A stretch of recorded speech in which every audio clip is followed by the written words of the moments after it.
Hey crew, I've got the key to this 2006 Honda S2000, otherwise known as the AP2 generation, and today we're going to see what it's like to live with. Now this particular S2000 is owned by a MilesPerHr viewer, Keshav, and it is his dream car. He was very generous to let me drive and review it. I'm going to take very good care of it. It's got 120,000 miles on it, and it is primarily stock. There are only a couple modifications that I will point out during this video, nothing related to the powertrain. Let's start with the spacing in my driveway, which is 16 feet wide by 19.5 feet long. I've got the S2000 parked about 6 inches in from the edge, sitting next to a new Toyota Land Cruiser that my wife is reviewing. If you want to check out her content, it's at Mobile Mama on TikTok, Instagram, and YouTube. She's got that one parked right there at the edge. And because the S2000 is not a huge sports car, we've got plenty of room to walk between the vehicles, even wheel a double stroller or wagon through for my kiddos. The nose of the S2000 is right there at the beginning of my driveway. And again, it not being a huge car, there's lots of room between the back and the garage door, enough space to walk in towards my front door. When first hopping inside the S2000 with the key fob near me, I can just put my hand, no I can't, just kidding. This is 18-year-old technology here, no smart keyless entry, and in fact, the icons on the key fob have faded, but I do know that this is where the unlock button is, so I'm gonna hit that, and you can hit it twice to unlock both doors, and upon opening it, feels very light, and I can go 1 to 5 notch. I mean, I'm so far away from that Land Cruiser, I can swing the door all the way out, and that gives me a good access point to the cabin. Now, it is a pretty low car, and especially on these aftermarket TN coilovers, so I do have to crouch down, but I can sit on the sill first before scooting over onto the leather seats and closing up that door. I whacked my head already on this bar as part of the convertible top. Hey cabin crew, thanks for joining for this day in life in a 2006 Honda S2000. Now in this video, I want to see what elements of an 18-year-old Honda Roadster we should be missing in this current era of cars, and what things we're glad have changed. The first thing I want to do is show you where I stashed the items I bring with me. So I've got my smartphone that can go right in this storage cubby here, and this is really fun to swing it back.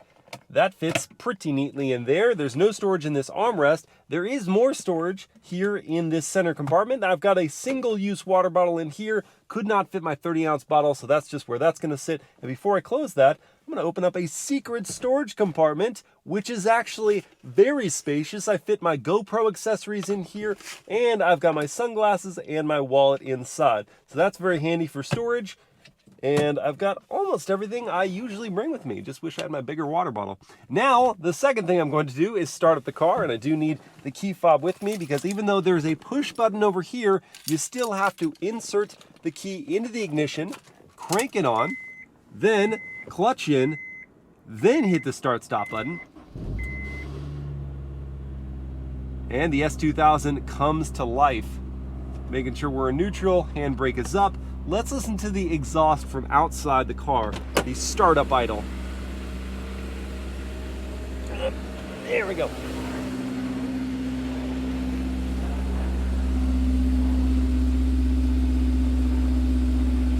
Now what I've got to mention is that one of the modifications that Keshav has done to this car, in fact it might have been the previous owner before he bought it, is to have a single exit exhaust made by Remark. And typically the S2000 has twin pipe exhaust of a smaller diameter, and it's much quieter. This just has a resonant bass that reverberates throughout the neighborhood, so your neighbors might not be terribly happy if you get an aftermarket exhaust system on your S2000, but if it's stock, they won't notice your startup at all. One other thing to note, there's a test pipe on this car, so no catalytic converter, just free-flowing exhaust, and that's why there's a check engine light that appears here on the dashboard. That comes and goes, and it's also why the exhaust is just louder. The other thing, this bar, it's not typically something you'd see. It's usually stitched up as part of the fabric roof, but here it's exposed. And when it is up and in, it's not as much of an issue for a 6-footer like myself. Still tight in the cabin, but not as bad as when it hangs down like this. And as you saw, I whack my head on it all the time. The only solution for that, and it is a good one, is to put the top down. It is a summer day here in Southern California, and this is, after all, a Roadster. So that's precisely what I'm going to do. I have to first release each of these latch points and click them back. And once that's done, with the handbrake up, I can make sure the bar is helped forward a little bit and pull back on that tab, and that's a quick process. Now it is how the good Lord intended it to be. So let me put on my seatbelt and release the handbrake, clutch into first gear, slowly letting out that clutch and brake pedal. I'm gonna roll forward, and I do have the curb ramps installed here, which is pretty necessary for this S2000 on the aftermarket coilovers because it sits pretty low and I don't want any scraping to Keshav's car. As usual, I'm gonna start my day by grabbing a cup of coffee, and on my way to the shop, I can talk you through some of the details you'll be concerned with if you plan on daily driving an S2000. First off, the seating position. If you're taller, or in particular, if you've got a long torso like I do, then you might find yourself perched up high in the cabin. I wish I could lower the seat more than I can, but unfortunately, with all the structural bracing they've got going on underneath the seat, you can't lower it any more than this. And so for me, I'm kind of steering just beneath the pillar over the windshield, and with the fact that the steering wheel doesn't tilt or telescope, it's in a fixed position, the top of the tack is cut off to my viewpoint. Wish that could be changed. I wish I could be more immersed in the drive. But on the bright side, the seats are very comfortable. They hold me really well in place, but the bolsters aren't squeezing the life out of me. It's just really nicely padded and cushy. And that does help because on these aftermarket coilovers, the ride in this S2000 is a bit bouncy. The rebound is strong. It's not harsh riding by any stretch of the imagination. In fact, it absorbs a lot of the road blemishes well, but I am being bopped around more so than I think probably a stock S2000 would be. The other thing, as you just heard with the construction going on out there, if you've got the windows down and the top down, you're gonna hear absolutely everything. And as I experienced briefly, if someone drives by you and they're washing their windshield, then some of the water may splash you in the face. It's just what comes with the territory with a Roadster. Now I want to talk about the turning signal sound.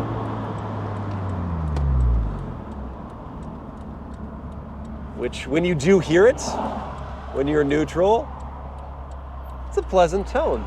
And activating the signal is really satisfying as well. I couldn't even see that light. I had to duck down to actually see it. Let's try out the turning radius next. Wheel cranked. That is a spectacular turning circle. You gotta love a small Roadster. Small wheelbase, much love. As for this 2.2 liter naturally aspirated 4-cylinder, it makes 240 horsepower and 162 pound-feet of torque. It's not a ton of torque, but the way it's used in this AP2 generation car is very different from the AP1. The AP1, with its 2-liter 4-cylinder, was effectively gutless in the low to mid part of the rev range. You really need to get closer to VTEC range to feel like you were getting anything in terms of responsiveness. That's not the case in this car. The low to mid range, you've got something. I mean, it's not a heavyweight vehicle, but it's easy to get up to the pace of traffic. I don't feel like I have to drive the car hard for it to feel quick. That's kind of it boiled down. Whereas the AP1, you're kind of always on it. And Keshav's car, with that test pipe, also has better throttle response. So it's like the moment you get into that throttle, the car perks right up. Then there's this gearbox. This 6-speed manual is a work of art. The throws are so tight. They notch neatly into each gear, distinctly into each gear. There's never a mystery whether you're in gear or not. And this one also has an AP1 style shifter. The AP2 was very similar in shape. It just had leather around it. And Keshav had an aftermarket piece that he was just about to pull on, but I said, let's just leave it as close to stock as possible. And that shifter feels really nice in my hand. Oh my gosh, Carmen Gia.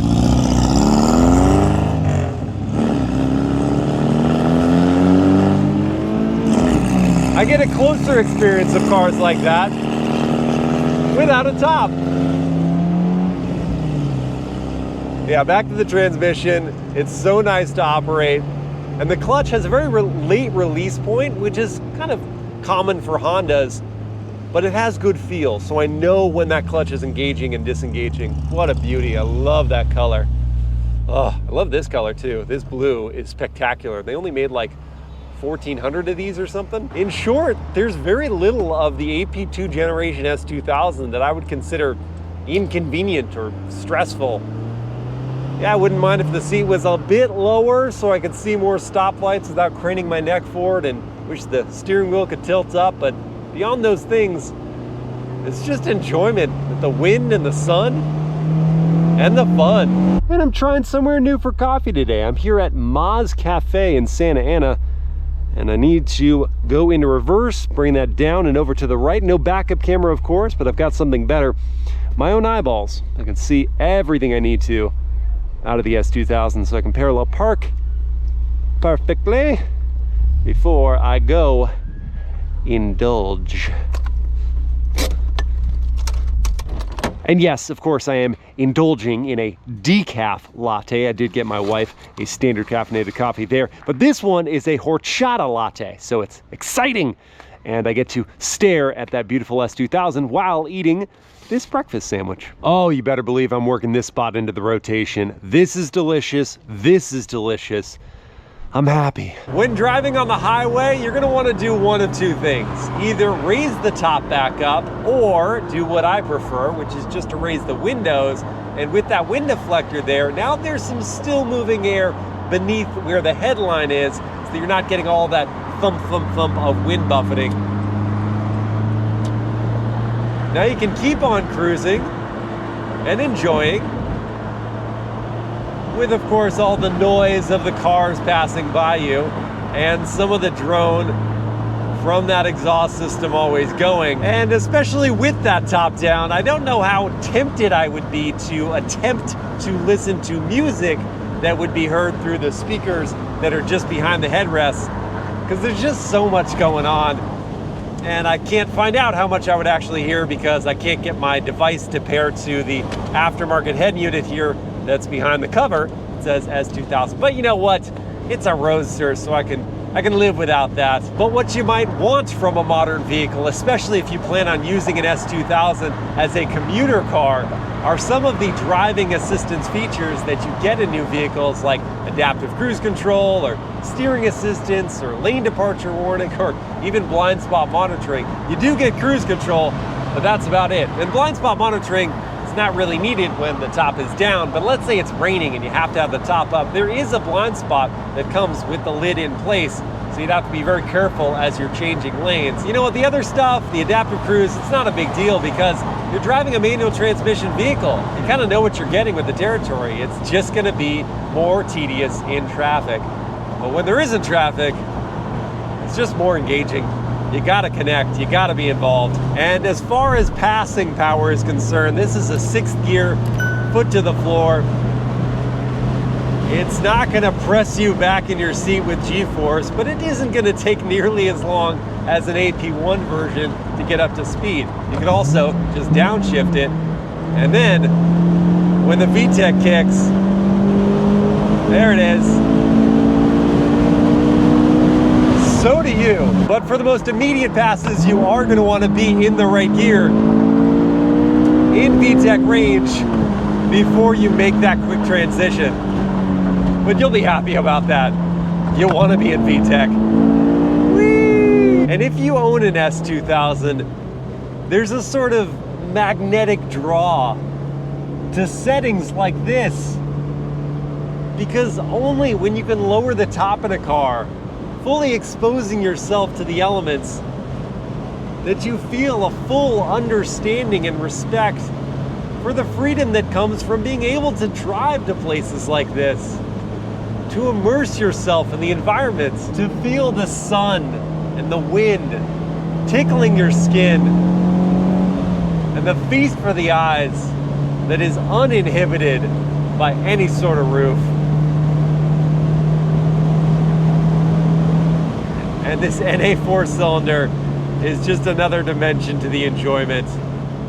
Joy is just a standard feature in a Roadster like the S2000. Today I'm going to dive more into the performance and practicality of the S2000, and I'm going to start with the top up. Nope, not into it. My head is pressed uncomfortably against the bar. I can't see there anymore, and it's not even that much quieter than with the top down. Unfortunately, unlike most modern convertibles, I can't change anything while in motion. I have to be fully stopped with the handbrake up to put down the lid.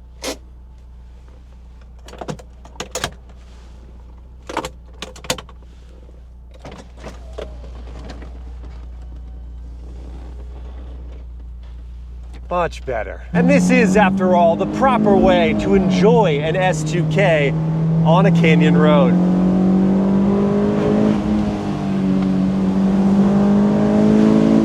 Magnificent.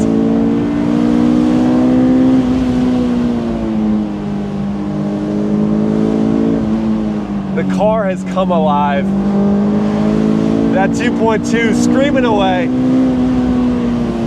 trying to stay in that VTEC range.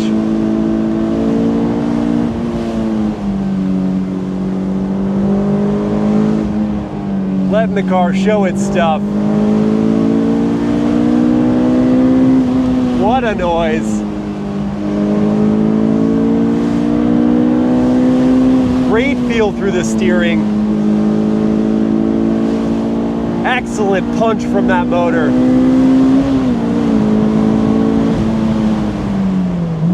Perfect pedal placement for heel-toe downshifts. The gearbox is such a delight. So in control of itself. Love the StopTech brake response that Keshav added. Probably the only modification I'm really thankful for here.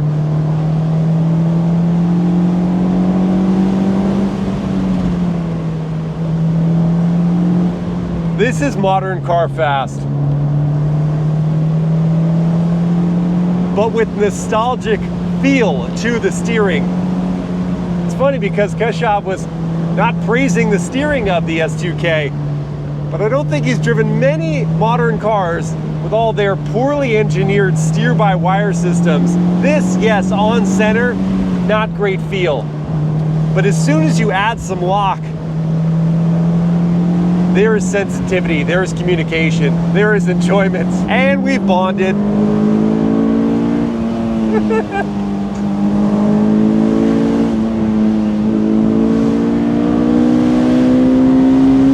Right up to that 8,000 RPM red line. That's just past, like 8250, I think. That's where I want to live. Yeah, I see why this is Keshav's dream car. I think I'd like to own one someday. To experience this whenever I would want.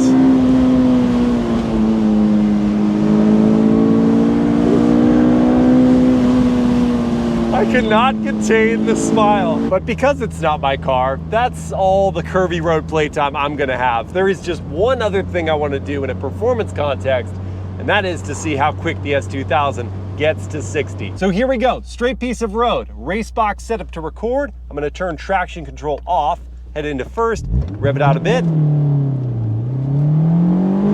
and into second, and I am gonna have to upshift and get to 60 in 6.87 seconds. Hey, for an 18-year-old rear drive car, I will take that.